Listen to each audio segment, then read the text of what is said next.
नमस्कार दोस्तों, OCN network में आपका स्वागत है। मैं हूं ओमकार चौधरी। आज बात करेंगे मुख्यतः बांग्लादेश और बांग्लादेश के साथ भारत के कैसे रिश्ते रहे हैं।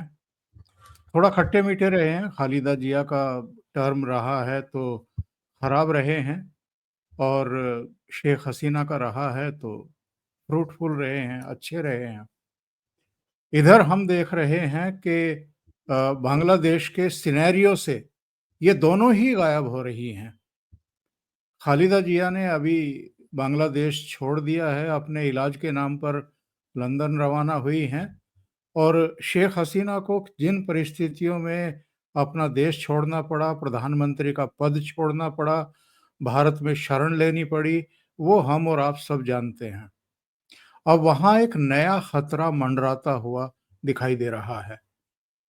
जो स्टूडेंट्स के नाम पर जमाते इस्लामी वाले या जो कट्टरपंथी जमातें हैं या आईएसआई के पिट्ठू कह लीजिए, वो जो सड़कों पर दिखाई दे रहे थे, शेख हसीना के सरकारी आवास में उनके अंतर्वस्त्र जो है वो कैमरों के ऊपर लहराते हुए दिखाई दे रहे थे। ये लोग अपनी एक नई पार्टी बनाने के बारे में भी सोच रहे हैं।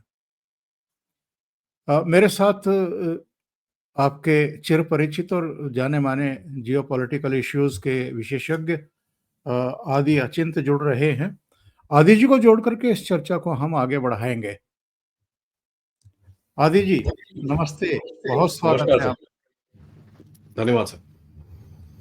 आदि जी, सबसे पहले तो दर्शकों को ये बताइए कि ये खालिदा जिया, उसकी जो टाइमिंग है देश को छोड़ कर के चले जाने की, भाग जाने की, 20 जनवरी से पहले वो लंदन निकल गई और वैसे तो जेल में थी। 5 अगस्त के बाद वो जेल से भी रिहा हुई। उसके बाद मोहम्मद यूनुस की जैसी भी ये लुंज-पुंज काम चलाऊ सरकार है, उसने उनको इतनी इज़्ज़त भी बख्शी कि साहब उनके घर से इंटरनेशनल एयरपोर्ट का रास्ता हार्डली 10 से 15 मिनट का है, लेकिन 3 घंटे तक उनको जुलूस निकालने की अनुमति दी गई।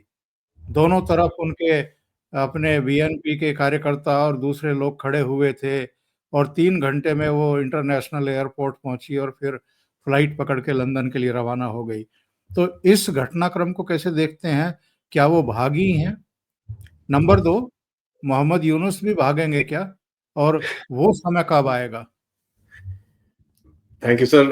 देखिए, खालिदा जिया का तो बीएनपी पार्टी के साथ इनका संबंध है और ये हमको पता है। उनके जो एक्टिंग चेयरमैन, उनके बेटे तारिक रहमान इस टाइम पे इंग्लैंड में ही हैं और वो वहीं पर ही हैं। जब से उनके ऊपर केसेस-वेसेस डले थे, तो वहीं पर ही रहते हैं वो। बट देखने वाली बात बड़ी इंटरेस्टिंग है सर, क्योंकि मोहम्मद यूनुस की जो पॉलिसी रही है, अंदर एक अपीसमेंट की पॉलिसी रही है। वो सबको साथ लेके चलने की कोशिश करता है, जब सब साथ नहीं जा सकते। क्योंकि बांग्लादेश के अंदर जिस तरह के एलिमेंट्स हैं, जमात है वहाँ पर और हिज़्बुल तहरीर है और ये जितने भी एलिमेंट्स हैं, ये मेनस्ट्रीम एलिमेंट्स हैं। बीएनपी की बात करें तो सर, बीएनपी को इस टाइम पे एक चीज़ बड़ी क्लियर पता है कि अगर इलेक्शंस अभी हुए तो बीएनपी का कुछ चांस है, अदरवाइज़ डिले हो गए तो फिर बाद की बाद में है कि उनको ये डर है कि शेख हसीना अगर वापस आ गई, तो फिर पंगे हो जाएँगे। तो उनको फटाफट इलेक्शन चाहिए और उस बीच में, इन दोनों के बीच में आग-वाग लगी लगती रहती है और अभी तो खुले में आके एक-दूसरे को काफ़ी हद तक क्रिटिसाइज़ भी करते हैं, एक-दूसरे को नाम-वाम भी चढ़ाना शुरू हो गए हैं, तो ये भी गेम शुरू हो गया है। बट देखिए सर, गेम बड़ा सिंपल है, क्योंकि अगर आप देखेंगे इस चीज़ को, बीएनपी को ये भी पता है कि साहब ये जमात वाले जो हैं, अभी ये मेन स्ट्रीम में आ रखे हैं। बीएनपी और जमात एक टाइम पे बड़े क्लोज़ थे। इनके साथ भी कुछ रिश्ता ठीक नहीं है, क्योंकि जो लोग हैं वो जमात की तरफ जाना नहीं चाहते। एक है तबका जो जमात की तरफ जाना चाहता है, लेकिन ज़्यादातर लोग बोलते हैं यार ये ठीक नहीं है, क्योंकि इनका कनेक्शन पाकिस्तानी रज़ाकारों के साथ होता है। तो बीएनपी की तरफ से भी जमात को भी खुलेआम गालियाँ देने शुरू हो चुके हैं। तो यहाँ तक उन्होंने ये भी बोला है कि जमात ने आज तक कभी भी 1971 में जो चीज़ें हुई थी, उसका कभी भी अपॉलॉजी उन्होंने करी नहीं है। अब थोड़ा बैकग्राउंड बताऊँ सर, बीएनपी का हमेशा से रिश्ता नाता रहा है सीआईए की तरफ से, और 2018 की अगर आप इनकी रिपोर्ट्स पढ़ें इंटरनेशनल रिपब्लिकन इंस्टीट्यूट की रिपोर्ट्स, उनमें बड़ा क्लियरली लिखा हुआ है कि बीएनपी के पास इतना पॉलिटिकल विल नहीं था और इतना पॉलिटिकल दम नहीं था कि वो जो जो चीज हम उसे कराना चाहते थे वो आगे को लेके जाएं। अमेरिकन तो बहुत टाइम से कोशिश कर रहे हैं कि इनका थोड़ा सा रजीम चेंज किया जाए यहाँ पर। तो ये बड़ा क्लियरली लिखते हैं कि इनके अंदर इतना दम था नहीं कि ये पूरे गेम को आगे कर सकें, और इनसे काफी इनको डिसअपॉइंटमेंट हुई अमेरिकन को कि साहब ये ढीले हैं, इनमें इतना क्या है पता नहीं, इतने पैसे भी दे दिए, पूरा वेस्ट हो गया types. But having said that, एक इनका रिश्ता नाता अमेरिका के साथ बड़ा जबरदस्त है, उस पे भी मैं आता हूँ। बट उससे पहले मैं आपको एक चीज और बताऊं कि देखिए, जमात को पता है कि भाई यही टाइम है कुछ करने का। स्टूडेंट्स के साथ मिलके, हिजबुल तहरीर के साथ मिलके, अंसरुल बंगला के साथ मिलके, ये लोग एक पार्टी बनाने की कोशिश कर रहे थे जिसका नाम ये लोग रख रहे थे Kings party. Students against discrimination की तरफ से तो ये भी एक वो आ गया कि भाई हम तो एक प्रोक्लेमेशन करेंगे जहां पर जुलाई जो प्रोटेस्ट हुआ है उसको हम इंडिपेंडेंस मूवमेंट की तरफ, सेकंड इंडिपेंडेंस की तरफ लेके जाएंगे। तो इन्होंने 31 दिसंबर को तारीख रखी थी, उसके बाद 15 जनवरी को तारीख रखी थी। अब तो बोलते भैया बाद में बताएंगे कब करना है, अभी कुछ पता नहीं है। पहले गवर्नमेंट उससे पीछे हट रही थी, फिर साथ में आई। अब वहां पर गड़बड़ क्या हुई सर, ये बेसिकली कॉन्स्टिट्यूशन को रद्द करना चाहते थे, तो बीएनपी ने काफी इसके ऊपर आवाज उठाई। जब कॉन्स्टिट्यूशन रद्द करेंगे तो कॉन्स्टिट्यूशनल पोजीशंस के ऊपर भी फर्क पड़ेगा, army chief, president, supreme court जजेस, ये हो। तो इन लोगों ने बोला यार ये क्या कर रहे हो तुम, ये मत करो। और इसके बीच में यूनुस और आर्मी के बीच में भी काफी सारे अभी टेंशन हैं। 1 डेढ़ महीने पहले हमको ये भी पता चला था कि यूनुस को एक बारी रात को 2-3 मेजर जनरल ने जाके समझाया भी था कि बेटा ये सब ना करो, आर्मी चीफ की तरफ मत देखो, बाकी सब आप ठीक हो। वैसे भी सर लॉ एंड ऑर्डर तो आर्मी के हाथ में है। अभी पिछले 2 दिन पहले एक स्टेटमेंट आया था कि भाई 60 दिन और मैजिस्ट्रियल पावर्स आर्मी को पूरी तरह से इन लोगों ने दे रखी है, क्योंकि संभलता नहीं है इनसे। बीएनपी सर देखिए, भागी हैं कि नहीं भागी हैं, जो भी कह लीजिए, she knows that her life may not be as simple, ये बात बड़ी क्लियर है। और अगर इतना ही बीएनपी और यूनुस का गुट्ठा होता तो तारिक रहमान अभी तक वापस आ चुका था, वो वापस नहीं आ रहा। सो दैट टेल्स यू कि यार इतना भी क्लियर नहीं है यूनुस और बीएनपी के बीच में जो जितना लोग बोलते हैं, उनके बीच में टेंशन है। दूसरा सर देखिए, 20 जनवरी आ रही है, अमेरिका ने एक स्टेटमेंट दिया, अमेरिका के national security adviser Mike Waltz ने एक स्टेटमेंट दिया कि 12:01 20 जनवरी 2025 को जितने भी इंटेलिजेंस एसेट्स दुनिया में हैं, उन सबको, और जो बेसिकली ये जो बाइडेन के साथ काम कर रहे थे, उनके वॉर कैबिनेट के साथ काम कर रहे थे, उन सबको जरा वापस आना पड़ेगा। तो देखते हैं कौन-कौन निकलता है बांग्लादेश में से भी, बिकॉज़ काफ़ी लोग होंगे वहाँ पर जो यूनुस को सपोर्ट कर रहे होंगे। यूनुस थोड़ा-सा डेस्परेट पोज़ीशन में है सर इस टाइम पे, वो वैट बढ़ा रहा है अपने देश के अंदर। उसने कई जगहों पे तो 50% वैट बढ़ा दिया, आपको पता है? आई मीन अगर आप बादाम लेने जाएँगे बांग्लादेश में तो 50% वैट पड़ता है आपको। गाड़ी-वाड़ी 15-20% ये वो, तो लोग काफ़ी परेशान हो रहे हैं वहाँ पर, और ऊपर से चावल की किल्लत की वजह से काफ़ी वहाँ पर और परेशानियाँ हो रही हैं। जो राशन कार्ड और ये सब चीज़ें हैं, इनके ऊपर अभी चावल-वावल देना इन लोगों ने बंद कर रखा है। तो चावल की कमी भी है। काफ़ी कुछ इनमें प्रॉब्लम्स हैं। तो ये एक अपॉर्च्युनिटी है सर। सब लोग बेसिकली लड़ रहे हैं कि यार कहीं कोई बाहर निकले, और प्रोटेस्ट स्टेज बन चुका है। रोज़ कोई ना कोई एक प्रोटेस्ट हो जाता है वहाँ पर, हंगर स्ट्राइक, ये वो। कल कोई एक स्टूडेंट है, यूनिवर्सिटी है, उसके अंदर हंगर स्ट्राइक हो रखी थी। 35 बंदे हंगर स्ट्राइक में, 2 बंदे ऑलरेडी हॉस्पिटल में। मतलब ये एक वो राज बन गया वहाँ पर कि कुछ चाहिए तो जबरदस्त प्रोटेस्ट करो, फिर कुछ मिल जाएगा। तो सर हैंडलेबल सिचुएशन है नहीं। It's not as good as anything else. And कई लोग का तो यही मानना है कि यूनुस भी भागेगा। मैं भी कुछ ऐसे ही मानता हूँ, बट कब भागेगा इज़ अ बिग क्वेश्चन। मेरे हिसाब से वो कुछ हेल्थ-वेल्थ का करके कुछ भागेगा। इधर पे मेरी भी तबीयत खराब है तो सर 84 साल का है, तो ऑब्वियसली कुछ हो सकता है which will be very believable. तो ऐसा कुछ लगता है, देखते हैं आगे, because his position is getting very weak sir. वो सब धीरे-धीरे करके इसके अगेंस्ट जा रहे हैं। जमात ने भी एक दिन उस दिन स्टेटमेंट दे दिया। कहते हैं कि अगर कॉन्स्टिट्यूशन की बात करते हैं ये लोग कि भई ये प्रोक्लेमेशन करके कॉन्स्टिट्यूशन हटाएँगे, तो कौन से कॉन्स्टिट्यूशन की बात करते हैं, क्योंकि ये खुद अनकॉन्स्टिट्यूशनल है। ये चीज़ जमात वाले एक स्पोक्सपर्सन ने बोली। तो all is not well sir. हर कोई अपनी जगह बनाना चाह रहा है, हर कोई अपने आप को सेट करना चाह रहा है, एंड लोग बीच में कुट रहे हैं। That is as simple as that sir.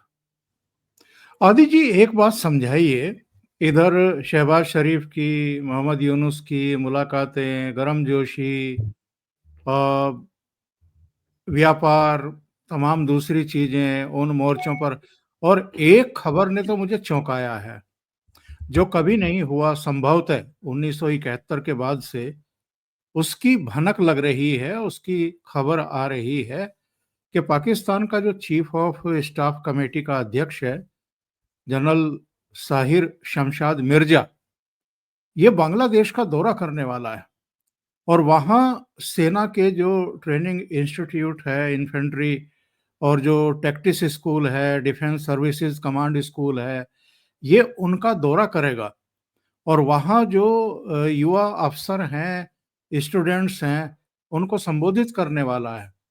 अगर ये खबर सही है, तो ये तो बहुत बड़ी खबर है और भारत के लिए भी चौंकने का एक समय है और मुझे तो लगता है कि आईएसआई जो है वो अपनी चाल में बहुत हद तक कामयाब हो रही है।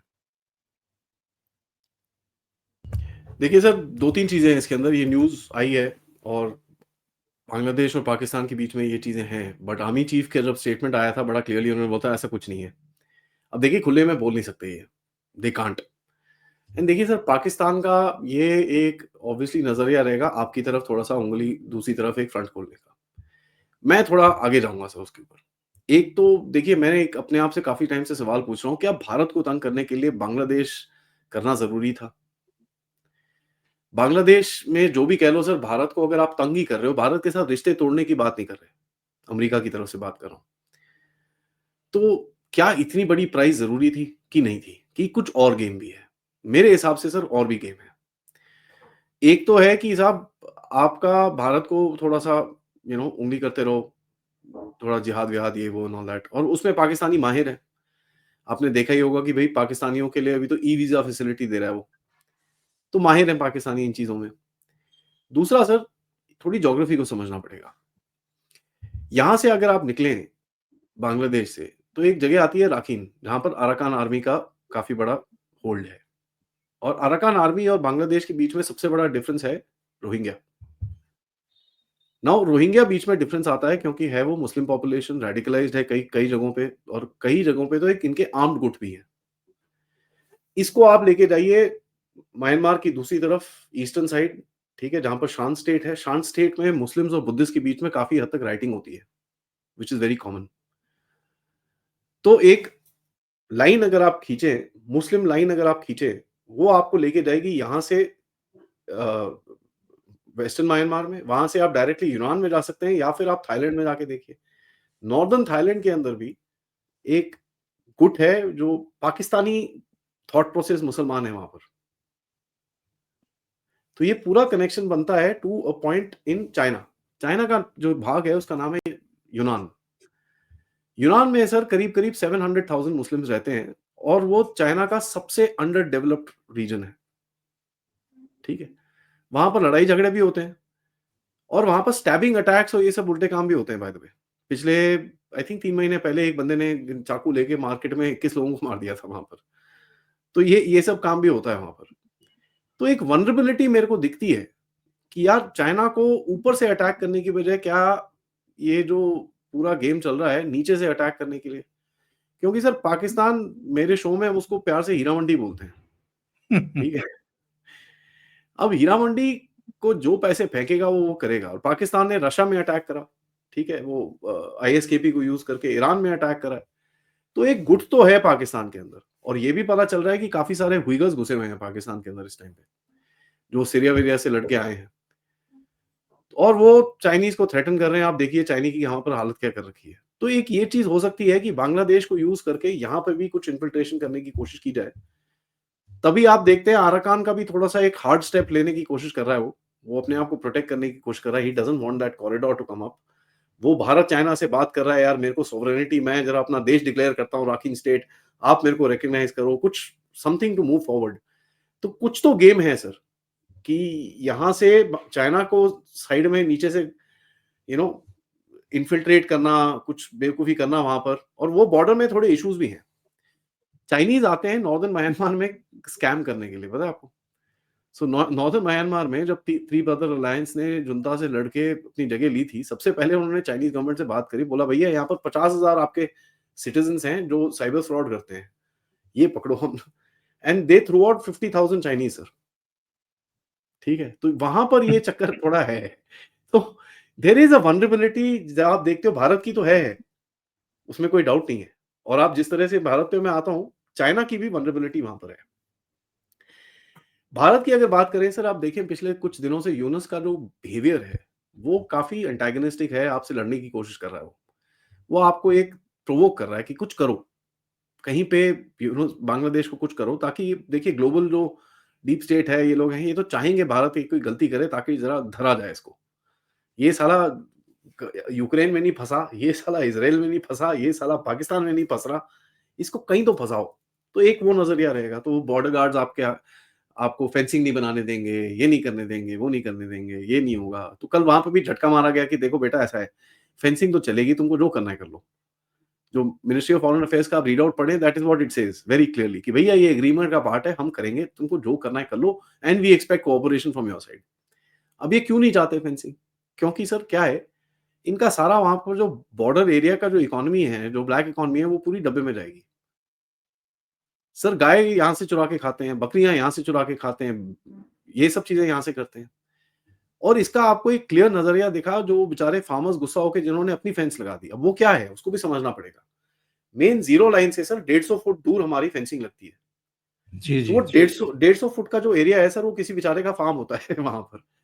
अब वो फेंसिंग क्रॉस करके वहाँ जाके काम-वाम करता है, अपनी खेती करता है, अपनी गाय-भैंस को चराता है, बकरियों को चराता है। बांग्लादेशी आके वहाँ से चुरा के लेके जाते हैं। तो ये उसमें भी फ्रस्ट्रेशन होती है कि यार ये देखो, फेंस उधर है और ये आके मेरी, तो उन लोगों ने अपनी फेंस बना दी वहाँ पर एक और। तो ये भी देखिए बहुत टेढ़ी सिचुएशन है, it's not that simple, but आपको वो प्रोवोक करने की कोशिश कर रहा है। तो अभी 2 चॉइस है आपके पास, या तो आप प्रोवोक होइए या ठहर जाइए कि okay fine he is doing this. Local forces को बोलिए भैया अगली बारी आपके पास प्रोवोकेशन आए लगाओ गोली, कोई टेंशन नहीं है, 5-6 बंदे मार दो, कोई कोई नोबडी विल क्वेश्चन यू। अब कल देखिए रात को 2 तो मार ही दिए, कल रात में बाय द वे। पिछले 12 घंटे के अंदर 2 बंदे तो ऑलरेडी ठोक चुके हैं बीएसएफ वाले। तो समथिंग हैज़ चेंज्ड। ठीक है, एक हार्ड स्टैंस लिया जाएगा, बट इतना हार्ड नहीं होगा कि आप एक प्रोवोकेशन में घुसें। पाकिस्तानी भी यही चाहेंगे, अमेरिकन भी यही चाहेंगे और ये यूनिस का जो स्ट्रक्चर है, ये भी यही चाहेगा कि कुछ हो। जैसे मैंने आपको बताया, अंदर क्राइसिस है सर बांग्लादेश के। इकोनॉमिक क्राइसिस है, डॉलर की क्राइसिस है, इनके पास वीज़ा नहीं है कहीं जाने के लिए। सारे यहीं पर आते थे, अब वीज़ा फैसिलिटी नहीं है, मेडिकल क्राइसिस है। इनका नेशनल इंस्टीट्यूट ऑफ कैंसर जो है सर, पिछले 22 दिन हो गए हैं, वहाँ पर एक कैंसर का पेशेंट नहीं देख सकते वहाँ पर, क्योंकि उनके जो स्पेयर्स होते हैं, वो भारत से आते हैं। वो भारत भेज नहीं रहा। 22 दिन हो गए हैं सर, एक कैंसर पेशेंट नहीं ले पा रहे लोग। तो आप देखिए छोटी-छोटी चीज़ें धीरे-धीरे करके ये कंबाइन होता है। तो वो भी चाहेगा कि सर अगर देश को इकट्ठा करना है, तो यार कुछ पंगे लो। तो एक लेजिटिमेसी बन जाती है, जिस तरह से पाकिस्तानी नहीं करते। ओ सीज़फायर पे कुछ कर, सीज़फायर खोल दिया या 1-2 टेररिस्ट भेज दिए, तो ओए भारत अभी देखो भारत का खतरा है और आर्मी के पीछे खड़े हो जाओ। तो ये वही एक मेंटल गेम खेलने की कोशिश कर रहा है अपने लोगों से, ताकि सच्चाई छुपाए कि देखो यार भारत हमारे साथ पंगे कर रहा है, भारत ये कर रहा है, भारत वो कर रहा है। They will keep doing this. ये एक लार्जर गेम है सर, जहाँ पर हमको थोड़ा आराम से खेलना पड़ेगा। हैविंग सेड दैट, सॉफ्ट नहीं, हार्ड बट आराम से। ये मेरा सजेशन रहेगा। बॉर्डर का फेंसिंग पूरी तरह से करना है। करीब 852 किलोमीटर बचा है, जिसके लिए फंड भी है, सब कुछ है, बट वो टेरेन थोड़ी खराब है। वेस्ट बंगाल में 542 किलोमीटर है, 45 किलोमीटर के करीब में बचा है। मेघालय में थोड़ा ज़्यादा है, मिज़ोरम में करीब 101 किलोमीटर है। असम और त्रिपुरा में तो 50-60 किलोमीटर ही है, तो ज़्यादा उसमें वहाँ बचा नहीं है। ये काम हमको खत्म करना पड़ेगा sir, there is no question. क्योंकि यहाँ से ये स्मगलिंग, इनको टेररिस्ट घुसाने, ये सब चीज़ों का काम के लिए ये लोग बहुत उतावले रहेंगे और तभी ये पुश कर रहे हैं कि ये फेंसिंग मत बनाओ। तो पाकिस्तानियों की भी यहाँ से एंट्री थोड़ी कम हो जाएगी, ड्रग्स कम हो जाएँगे, अगर फेंसिंग डल गई तो एक डेटरेंट तो बन ही जाता है सर। तो ये चक्कर दिख रहा है और पाकिस्तानी इंटरेस्टेड होंगे सर, क्यों नहीं होंगे? हम ही हैं थोड़े दूध के धुले, बट अभी भी हमने भी दूध अपना धो दिया है, क्योंकि आपने भी जाके तालिबान के साथ मीटिंग कर ली, तो वहाँ पर भी है, अभी है। रोना-धोना चल रहा है, "ओए! ये क्या हो गया?"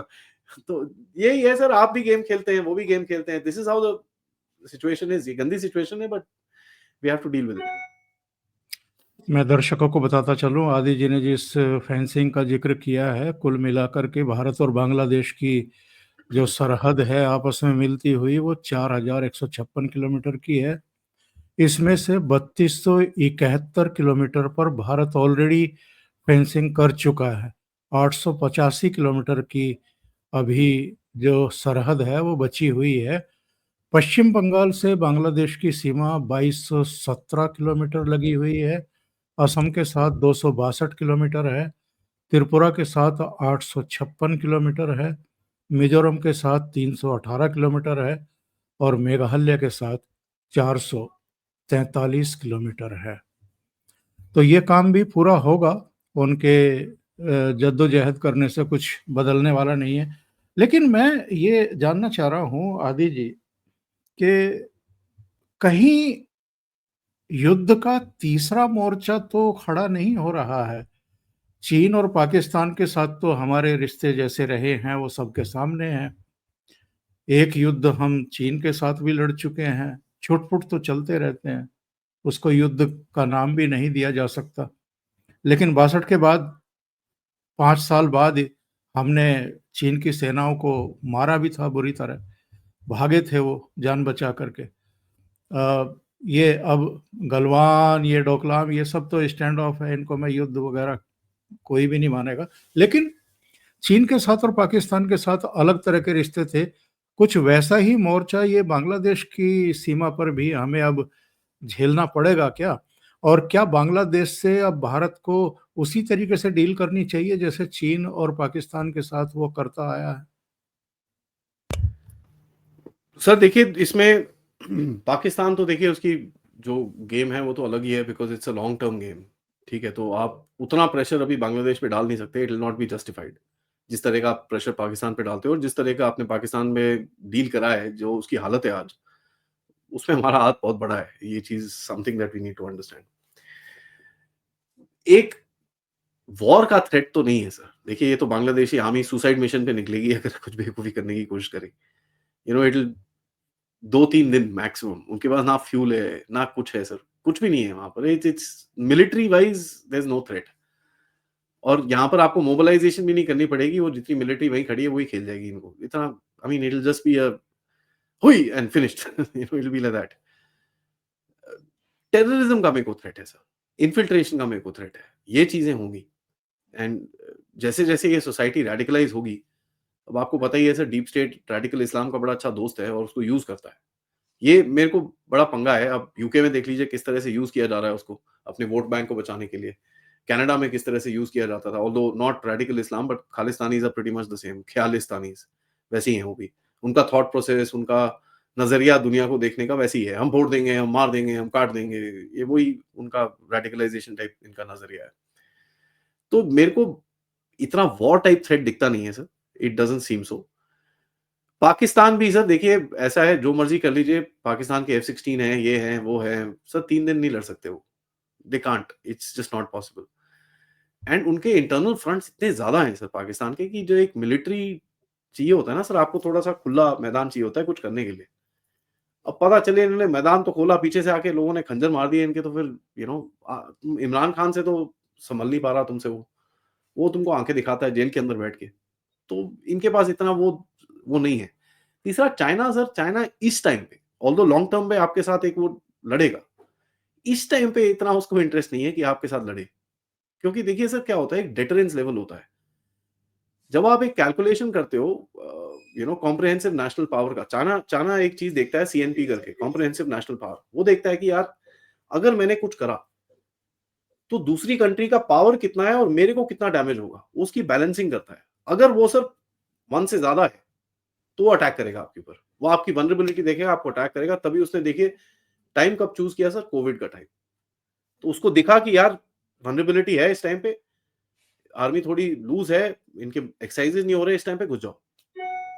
इस टाइम पे वो पारा या तो सेम है या भारत का पल्ला थोड़ा भारी है इस टाइम पे। और उस समय और उस शायद समय वो शायद वो उस समय शायद वो वुहान को भी नेपथ्य में डालना चाहता था। वुहान वुहान बहुत ज़्यादा हो रहा था। ज़्यादा हो रहा था, भारत से भी हो रहा था। तो ये पल्ला हमारा इस टाइम पे थोड़ा भारी है एंड ही नोज़ दिस। वो एक देखिए वो पाकिस्तान की तरह बेवकूफ़ नहीं है सर। उल्टे काम करेगा आपके साथ फिर भी। ये नहीं है कि दोस्ती होगी। अभी वो देखिए एप्पल प्लांट में उल्टे काम कर रहा है, कह रहा है मैं वर्कर नहीं भेजूँगा, मैं सामान नहीं भेजूँगा। क्यों? क्योंकि आपका एप्पल का सेल एक्चुअली बढ़ गया है तो वो थोड़ा घबरा रहा है उसमें। तो ये सब करेगा वो, he will do this. But militarily I don't think so sir. America की तरफ से एक थॉट प्रोसेस हमेशा रहा है कि भारत ज़रा चाइना से लड़ जाए। तो उनको उनका दिल बहुत जोर से टूटा था जब आपने चाइना के साथ बैठ के बात कर ली। ये क्या हुआ?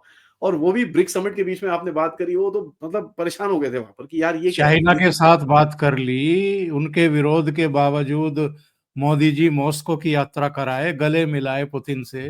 अभी पुतिन आ रहे हैं, 1-2 महीने में पुतिन भी आ जाएँगे। तो ये थोड़ा उनको झटका लगा था। तो आपसे उनका लॉन्ग टर्म प्लान था कि भई भारत लड़े जाके चाइना से, ताकि हम पीछे से भारत को, अच्छा ये तेरे को इंजन चाहिए तू रख ले, जहाज चाहिए तू रख ले, टैंक चाहिए तू रख ले, लड़ तू लड़ते रहे। मतलब हमारा एक यूक्रेन बनाने का एक तरीका था। जो बांग्लादेश है उसको भी उसका थॉट प्रोसेस ये था कि यार इसको ज़रा भारत के लिए एक यूक्रेन बना देते हैं। बट वो कर नहीं सकता सर, ज्योग्राफी डज़न्ट एक ज्योग्राफी एक फैक्टर होता है। वो बांग्लादेश 3 तरह से घुसा हुआ है आपसे। क्या करेगा सर? अभी वो अराकान आर्मी ने कुछ हू करा तो ये उनकी वहाँ पर ही हालत खराब हो जाएगी। वैसे भी अराकान आर्मी 1 इंच नहीं घुसी बांग्लादेश के अंदर। वो बॉर्डर पे आके खड़े हुए इनकी वहाँ पे, ओए! ये क्या हुआ? तो ये भी है, आपके चक्कर में उनको डर लगा हुआ है आपसे, तो टैंक-वैंक लेके आके बैठे हुए हैं आपके बॉर्डर के ऊपर कई जगहों पे। They are scared. तो मिलिटरीली अगर ऑल 3 भी कुछ करते हैं एक साथ, नॉट इतना डैमेज कोई आपको नहीं कर सकते, बिकॉज़ देखिए आपका भी फिर रिटेलिएशन होगा। हम भी चुप नहीं बैठेंगे सर। पहले 1-2 दिन मार खा लेंगे, बट लेकिन उसके बाद जब रिटेलिएशन होगा तो उनको डैमेज होगा। और देखिए सर, दुनिया भी देखती है इस टाइम पे, एंड रशिया भी खड़ा है आपके साथ, गल्फ पूरे कंट्रीज़ खड़े हुए हैं। अ, इतना सर जियोपॉलिटिक्स तभी तो खेलनी पड़ती है, तभी तो एक एक्टिव जियोपॉलिटिकल रोल आपको खेलना है आगे जाके। और जिस तरह से आप कर रहे हैं अभी, यू आर एवरीवेयर, आपके जयशंकर साहब हर जगह जाके हर किसी से बात करते हैं। There is a reason for that, ताकि आप कंटिंजेंसी प्लान बना के रखें अपने आप को। फाइनली एक चीज़ बोलूँगा सर, कंट्रीज़ के लिए आपको भी एक थ्रेट बना के देना है दूसरी तरफ से, और ये करते हैं। तो बांग्लादेश अगर आप अराकान मान लीजिए तो चलिए ठीक है। पाकिस्तान आप अफ़गानिस्तान मान लीजिए तो वहाँ पर उसको भी थ्रेट है कि साला अगर मैंने यहाँ से खोला, ये इधर से घुस गए तो मैं क्या करूँगा? ये भी चक्कर है। दू चाइना के लिए अभी आप बैठे हो जाके मंगोलिया में तो वो भी परेशान होता है, और ये क्या हुआ? मंगोलिया कहाँ पहुँच गया ये? तो आपके अभी वहाँ पर थोड़े डीलिंग शुरू हो रहे हैं। आप क्वाड की मीटिंग, अभी जयशंकर जी जा रहे हैं यूएसए, वहाँ पर बात करेंगे पहली क्वाड की मीटिंग। तो जिस दिन ट्रम्प इलेक्ट होगा उसी दिन शाम को मोर और लेस एक फॉरेन मिनिस्टर्स की इन्फॉर्मल टाइप क्वाड मीटिंग हो जाएगी। तो एक वो झक्का आता है, और चाइना जब भी क्वाड सुनता है ना हमेशा, ओए नहीं, नहीं, नहीं, नहीं, क्वाड नहीं, क्वाड नहीं, क्वाड नहीं। तो सर लेवरेज आपके पास भी है। इतना ईज़ी नहीं होगा इन कंट्रीज़ को ये सब करने के लिए। हैविंग सेड दैट, आपके अंदर ये अराजकता फैलाने की पूरी कोशिश करेंगे। Let me make that very clear, ये सही। करेंगे। अच्छा, ये चीन जो हमें चिकुटी काटता रहा है, हम बनटोटा, इधर नेपाल में फिर से ओली आ गया, बांग्लादेश में कुछ कुछ वो करवा ही रहा है अपने तरीके से, अफगानिस्तान में वो बैठा हुआ ही था, जैसे रिजिम चेंज हुई वहां पर वैसे ही वो एक तरीके से घुस गया था। पाकिस्तान के साथ उसके अपने हित जुड़े ही हुए हैं। मालदीव्स वाला तो इधर थोड़ा सा औकात में आया है। वो जब बीजिंग होकर के आया था तो बहुत फैल फैल करके चल रहा था, क्योंकि उसको रेड कारपेट वेलकम मिल गया था वहाँ पे, और राष्ट्रपति से हाथ वाथ मिलाने का मौका मिल गया था। लेकिन इधर चिटगांव में हम कुछ कुछ होते हुए देख रहे हैं, सुन रहे हैं, भनक मिल रही है। और जयशंकर साहब का आपने जिक्र किया है तो अभी वो भी तालिबान के साथ एक बहुत महत्वपूर्ण मीटिंग निपटा करके आए हैं। अभी कुछ ही दिन पहले अमेरिका से आए थे, फिर शपथ समारोह में शामिल होने के लिए जा रहे हैं। तो भारत भी कोई चुप तो बैठा नहीं है। नहीं सर, बिल्कुल नहीं, हम क्यों चुप बैठेंगे? देखिए ये गेम खेलनी पड़ेगी आपको सर, ये हार्ड डिप्लोमेसी होती है, आपको करनी पड़ेगी, और दुनिया बदल रही है सर इस टाइम पे। आपका वैल्यू कोई आपको देगा नहीं, आपको अपनी वैल्यू खुद क्रिएट करनी पड़ेगी कि साहब hello, without me you can't do stuff anymore. और सर भारत का वो दिन गया कि भारत को आप पुश कर सकते थे। आप तंग कर सकते हो, पुश बैक नहीं कर सकते आज। वो दिन खत्म हो गए। ये चीज़ हमको आज मान के चलनी पड़ेगी। Now you become a very important player in the world. लोग सुनते हैं आपकी बात। ग्लोबल साउथ आपके साथ खड़ा हुआ है। तो देयर इज़ अ लेवरेज जो आपने भी बनाया हुआ है। रशिया आपके साथ खड़ा हुआ है। There is a huge leverage there. देखिए सर, जयशंकर जी जब गए थे पिछली बारी अमेरिका, वहाँ पर मैं हमेशा बोलता हूँ डीप स्टेट के अंदर क्रैक्स हैं। जो एक ओल्ड एस्टेब्लिशमेंट है, जो लेफ्टिस्ट एस्टेब्लिशमेंट है, वो जो बाइडेन की सरकार और उसके जो आस-पास लोग खड़े हैं, वो हैं। और ट्रम्प का है जो नया एक स्ट्रक्चर आने की कोशिश कर रहा है, ट्रम्प के पीछे जो लोग हैं। और यहाँ जैसे बाइडेन के पीछे जो लोग हैं, वहाँ पर जैसे सोरोस और काफ़ी सारे और लोग हैं। यहाँ पर इनके इनके पीछे इलॉन मस्क और ये टेक का जितना भी बंदे हैं वो सारे, अभी मार्क ज़करबर्ग भी पूरा पलटी खा गया वहाँ पर पूरी तरह से। तो ये पूरा एक टेक इंडस्ट्री इस तरफ है। आप देखेंगे जब भी मोदी साहब जाते हैं ना, हमेशा टेक्नोलॉजी चीफ्स के साथ मिलते हैं, तो उनको पता था कि अगला क्या आने वाला है, what is the structure coming in. तो पिछली बार ही गए थे दोनों से बात करने के लिए, क्योंकि आपको दोनों से लेवरेज करके रखना है। क्योंकि कल को सर ट्रम्प के पास 2 साल हैं, उसके बाद मिड टर्म इलेक्शन होगा। अगर सेनेट हार गए ये लोग, तो फिर डेमोक्रेट्स आ गए ना वापस। तो आप उनको तो बीच की उँगली नहीं दिखा सकते, तो आपको उनके साथ भी एक बना के रखनी है, इनके साथ भी बना के रखनी है, तो आपको गेम खेलना है ये। एंड पिछली बार ही था कि उनको ठीक है, ओके यार, bye bye, will see you later and all that stuff, और जो आपके थोड़े पेंडिंग चीजें हैं उसको भी, और उसके बाद देखिए सीधा एनएसए यहाँ पर आए उनके, अमेरिका के लास्ट विजिट जो अमेरिका के एनएसए की थी वो भारत में थी। बिल्कुल। There is a reason for it. तो काफी कुछ पीछे बैक एंडिंग में भी चल रही है, you are trying to sort out your own this thing. Obviously Bangladesh उसके अंदर होगा, और वहां पर किसी जर्नलिस्ट ने एनएसए को पूछ भी लिया था कि साहब आपने बांग्लादेश क्यों करा, कहता नहीं नहीं हमने नहीं करा, हमने नहीं करा। तो वो भी होता है सर। तो देखिए ये सब, ये हार्ड डिप्लोमेसी है सर। अफगानिस्तान देखिए बहुत ही इंटरेस्टिंग गेम है, क्योंकि अगर आप अफगानिस्तान पे ये सब नहीं करते, कल को आपको पाकिस्तान के साथ सेकंड फ्रंट खोलना है सर, वो आपका हिडन था, अब आपने खुले में लाके बोला है, तो आप भी बता रहे हो देखो भाई ऐसा है। आप क्या सोचते हो हमको बांग्लादेश से तंग करोगे? Don't worry, we can handle Bangladesh. तुम जरा अपनी पीठ के पीछे देखो क्या हो रहा है। तो आपने वहां से एक फ्रंट खोल रखा है ना, पाकिस्तानीज़ विल बी वरीड कि यार ये दूसरी तरफ से लोगों ने अगर अफगानियों को कुछ वेपन शेपन दे दिए, और काफ़ी रूमर उड़ रहे हैं कि आपने कुछ हथियार भी दे दिए इनको, जाके वहाँ पर किसी से खरीद के कहीं से कुछ करवा के आपने दे दिए। तीसरा एक फंडा है सर, देखिए अमेरिका को कुछ चीज़ें लेनी पड़ेंगी कॉन्टेक्स्ट में आगे जाके। रशिया यूक्रेन वॉर आपने काफ़ी काम करा है उसके अंदर, तो आपको he can't ignore you in that game. Israel Iran के बीच में आपके इंटरेस्ट हैं, तो कहाँ पर ईरान का क्या होगा? अगर ईरान का कुछ सॉल्यूशन है, ठहर जा यार मैं बात करता हूँ ईरान से, let me sort it out. और ईरान आपके पास बार-बार आके बोलता है कि साहब we we need your help, please कुछ करो। उसके मंत्री हर 2 महीने में यहाँ पर खड़े होते हैं आपके पास आके। So there is something happening there as well. तीसरा होगा सर, देखिए जो इस रीजन का जियोपॉलिटिक है, चाइना का क्या करना है, ये क्या करना है, वो क्या करना है, वो चीज़ों पे डिस्कशंस होंगी। बांग्लादेश पे डिस्कशन होगी कि यार ये आपके प्रीवियस बंदे ये करके गए हैं यहाँ पर, और ये हमारे पास डिटेल्स हैं, ये चीज़ें हो रही हैं। ये या तो तुम रोको, नहीं तो फिर यार यहाँ-यहाँ हम भी काम नहीं कर पाएँगे आपके साथ। तो एक आपको ये डिप्लोमेसी करनी पड़ेगी जाके, to put the game across to both of them कि यार आपके साथ हम ये कर रहे थे, आपने ये ठीक नहीं करा, इनके साथ ये है। तो स्ट्रक्चर आपको दोनों अपना एक मेंटेन करना पड़ेगा, और ये लाइन आपको ड्रॉ करनी पड़ेगी सर। कोई और करेगा तो फिर आप उसके नीचे खड़े हो जाओगे। अमेरिका के साथ आपके साथ इतने इश्यूज हैं, कभी वो कोई रिपोर्ट निकालते हैं, तो आपको ये पता करना पड़ेगा कि भाई ये जो इंटरफेरेंस पहले करते थे, कितनी कैपेबिलिटी है इनके अंदर। और आप देखिए इलॉन मस्क और डोनाल्ड ट्रम्प बड़े अगेंस्ट है सोरोस के, तो उसका क्या गेम खेल सकते हो आप। काफी सारी चीजें हैं सर जो ये आपको करनी पड़ेंगी। अब आप देखिए सर, जैसे ही ट्रम्प आ रहा है, भारत का जो हमारा गार्लिक चटनी साहब हैं उनके एम्बेसडर वो भाग रहे हैं यहाँ से। तो ऑब्वियसली स्ट्रक्चर चेंज हो रहा है। उसको भेजा गया था भारत में कुछ उल्टे काम करने के लिए, सेपरेटिस्ट से मिलने के लिए, ये सब करने के लिए, और मोदी साहब को डेंट मारने के लिए, या मोदी साहब को इलेक्शन हराने के लिए। वो कर नहीं पाया, वो डेंट मार लिया, चल ठीक है, बट कर नहीं पाया।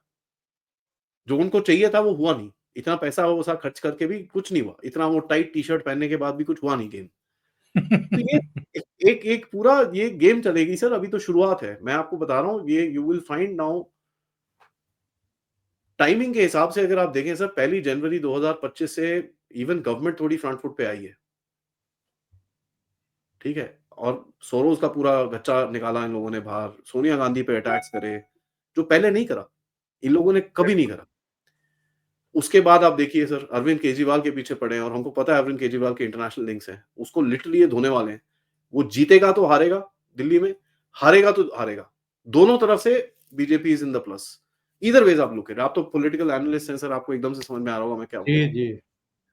तो he is in a bad shape right now, और इंडिया अलायंस पूरी तरह से टूट गया है। So they are also taking hard steps. ये अंदर से इंटरनल सिक्योरिटी के ऊपर क्रैकडाउन चल रहा है। मणिपुर में क्रैकडाउन शुरू हो गया। तो इनको पता है हवा बदल रही है, एंड दैट स्लोली, वो बोलते हैं ना स्ट्रक्चर है, ऐसे करके शिफ्ट हो रहा है। मेरे हिसाब से by the time you reach February and March, आपको डंडा खुले में दिखेगा।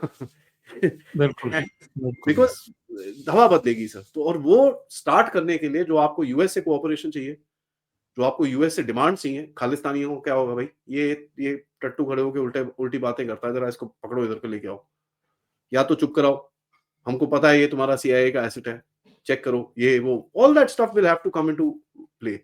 एंड अमेरिका को भी पता है सर, आपको इग्नोर नहीं कर सकता, क्योंकि आप जाके अगर रशिया और चाइना के साथ जाके बैठ गए, सही। जिनका खतरा उनको है, तो they will have a problem after that.